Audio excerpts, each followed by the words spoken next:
দর্শক মন্ডলী আসসালামু আলাইকুম। আমি এই মুহূর্তে আছি পটুয়াখালী জেলার মির্জাগঞ্জ উপজেলার হযরত ইয়ারউদ্দিন খলিফা সাহেব রহমতুল্লাহ আলাইহি তার মাজারে।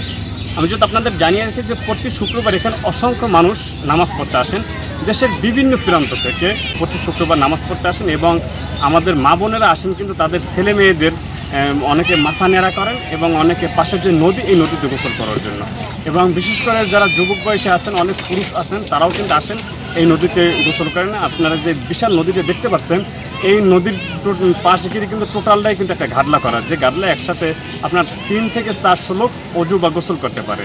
এবং অনেকে নামাজের পর অনেকে নামাজের আগে হুজুরের মাজার জিয়ারত করেন। আবার এই জায়গায় যারা মহিলারা আসেন তাদের জন্য কিন্তু আলাদা নামাজের ঘর রয়েছে, যে জায়গায় তার মহিলারা নামাজ আদায় করতে পারেন।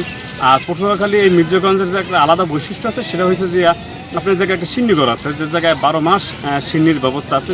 যারা আসেন তারাই কিন্তু এখানে সিন্নি খান এবং কিন্তু অনেকে বাটিতে করে অথবা বালতিতে করে পরিবার পরিজনের জন্য নিয়ে যান।